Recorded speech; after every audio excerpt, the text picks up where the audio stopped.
I don't know how I would describe my flow. I think that I developed the flow from so many other different artists. Like I was inspired by, like, I would have to say, like, early on, LL, Beastie Boys, Run DMC, then it became, you know, and Rakim, and then it kind of started going into maybe Cool G Rap, KRS-One, Tretch from Naughty by Nature. So I had I was a student of hip hop, so it was like I watched, I studied what everybody did in the game, and just, you know, try to develop my own kind of sound. And it took me a long time to get, but, you know, I just kind of watched what everybody was doing, was kind of just a sponge and soaked up everything. I think my #1 goal getting into hip hop would be just to get the respect from other MCs. That's kind of what I rap for.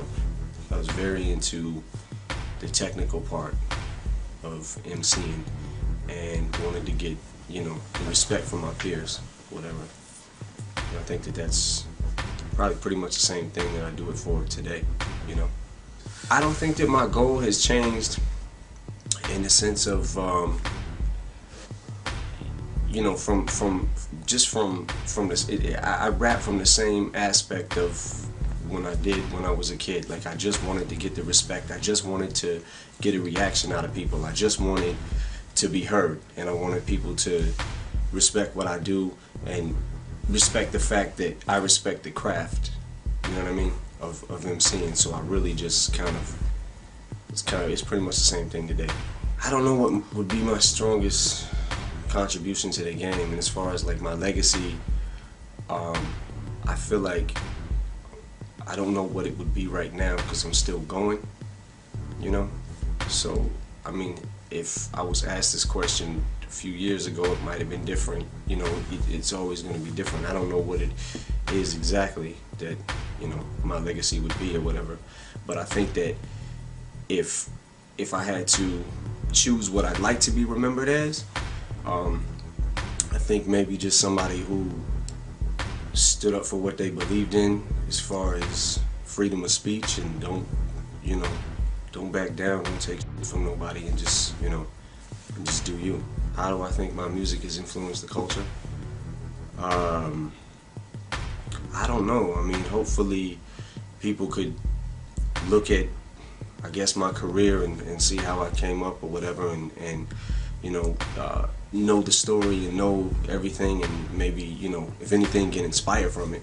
Well, I definitely think that people have seen me push boundaries, and maybe, you know, some people get inspired to do the same thing, but I got that from other people. Do you know what I mean? Like, hip hop has always been about seeing and feeding off of, you know, getting inspired from other MCs in the game, and, you know, everybody gets inspired from everybody, you know. And like, I saw Dre do it, you know what I'm saying, and NWA, and the way that they push boundaries, and it was kind of like, you know, it's every few years there'll be certain rappers that'll come along and do that, and, you know, some tend to do it better than others or push it further than others. What I would look for in the next generation of MCs would be the same thing that I look for always, that I've always looked for, is whenever I hear somebody, I want to hear, you know, the technical aspect of it. And obviously, if you can write hooks and things like that, that's cool. But I listen to, I'm more from the technical aspect, in the sense of how you ride the beat, your delivery, punchlines, syllables, like compound syllables, how you put that together, and how good you are at that, and how you can take words and flip them, and, you know, just wordplay and things like that.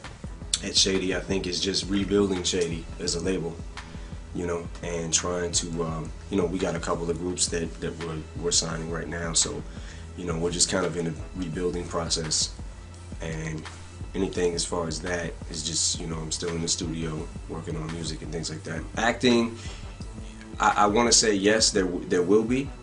I just haven't had a script that's like really jumped out yet, but, you know, I'm in the process of looking through that too. So, well, I think the online world is giving, you know, up and coming MCs a presence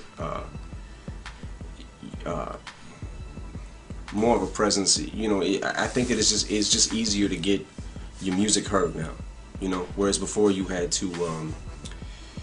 have to go to a record store and try to get them to sell your record and push it, or go to a radio station and really try to, you know, get them to play your songs on the radio or whatever. And now it's kind of just you put it out there, and you know, millions of people are able to have access to it, you know, and you can just get it to more people quicker. So definitely think it's helped. Who do I think is the most controversial rapper of this generation? Me. Nah.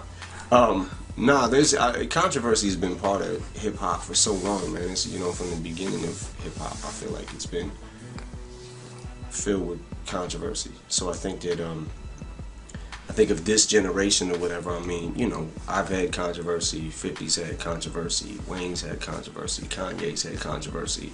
I mean, I don't know. Everybody, you know, it's all different kinds and at different times. You know what I mean? But I think that's part of hip hop. The most out of us, I don't know, man. It's, you know, Kanye may do something tomorrow. You know what I'm saying? It's like, oh my God. So it, you know, flip flops.